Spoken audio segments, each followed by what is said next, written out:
Welcome to Degrees of Maternity, a channel devoted to nurturing real personal and professional growth by bringing about a sense of self-awareness and encouraging life improvements for the long term. I invite you to pull up a seat, sit down at the table, and make yourself comfortable. I want you to feel at home because today's discussion has everything to do with our relationships with technology. And here we go. Technology is one of those broad and widely complex topics that can bring thoughts, feelings, and/or actions of love and hate, or like and dislike if you're looking for a softer way to say love and hate. Technology can breed reliance and distrust, neediness and avoidance, convenience and hindrance, acceptance and disregard, and privacy and intrusiveness.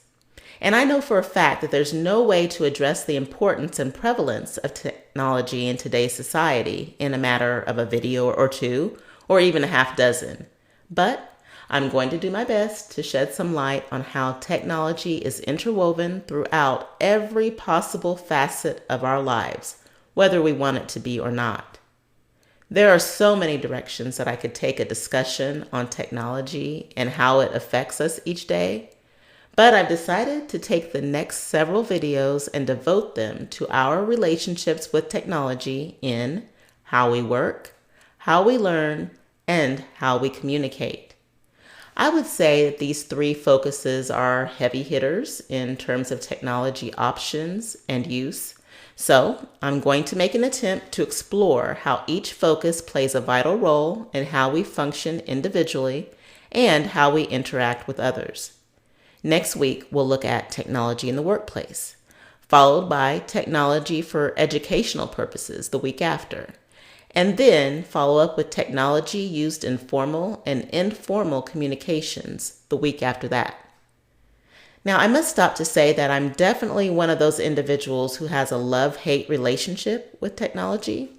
I've seen how it can be used for the most honorable and well-meaning of intentions, but I've also witnessed how it can be used for pure evil. So, the mindset I'm working to develop when dealing with such a powerful subject, technology in this case, is to be deliberately good-natured in how I use it, to use it when I need to use it, to be cautious of its potential for harm, and to handle it with care.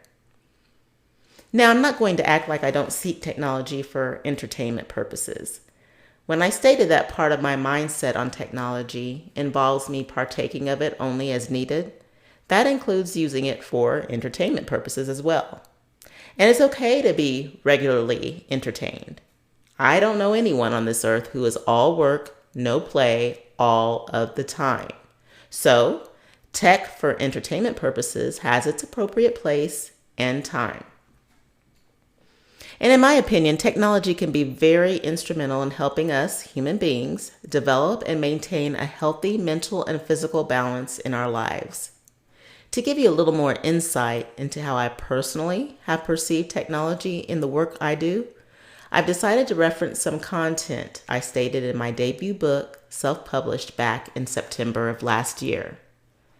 The following excerpt from Playground Instruction for the Growing Adult provides a little precursor for next week's video episode, where I'll be discussing how technology affects the way we work.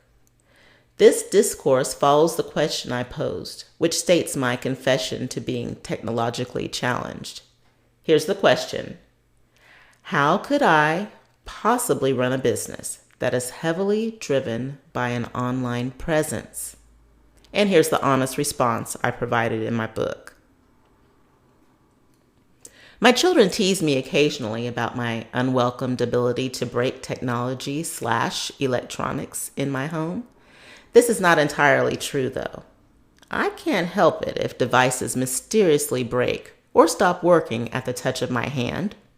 These occurrences are what I call untimely coincidences, not me initiating the demise of all things technology.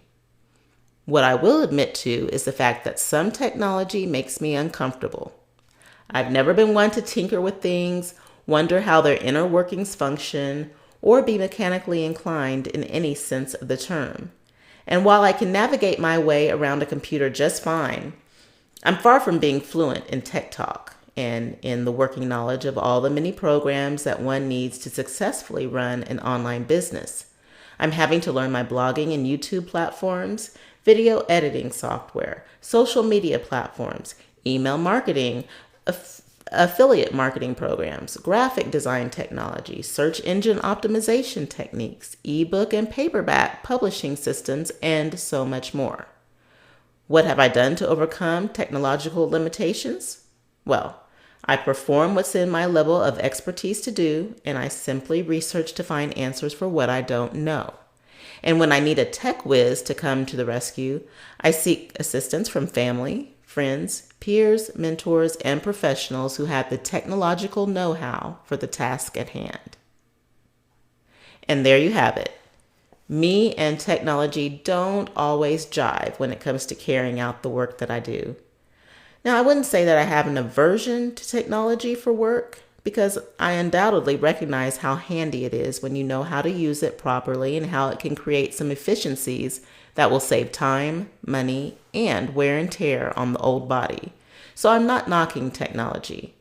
I'll let it get in where it can fit in within my business, but I also don't go chasing after the latest tech hot off the press either. Let's just say that the tech world is not what makes my reality go round and round. I use the technology that'll get the job done with the least amount of fuss on my part. Ease of use and functionality, that's what I want from tech in my work setting. You can nix the bells and whistles and off-the-chart entertainment value. It's not necessary in the work that I do here at Degrees of Maternity. And I don't feel like I'm the sole owner of this type of mindset either. I know for a fact that there are others who share my way of thinking about technology for work. While it may be all work and no play when it comes to tech for my professional needs, I recognize there are many people who relish in the latest gadgets, software, and systems that radiate productivity, convenience, automation, and quick results. These are the folks that live to work technology, and more power to them. Use the resources that best help you get the work done. That's my 2 cents on the matter. Next week, I'll go in depth about tech's overwhelming influence in how people work, and I'll touch on the pros and cons to how it affects us, generally speaking. So make sure and come back next week as I start to unpack some of the complexities regarding the relationship we have with technology. I hope you all were edified by today's table discussion. It was somewhat of an introduction to the next few videos to come. A video series, you might say. And if you enjoyed this content, don't forget to like, share, and subscribe. Also, make sure to join me for the next video, where you're sure to find some real talk about real life.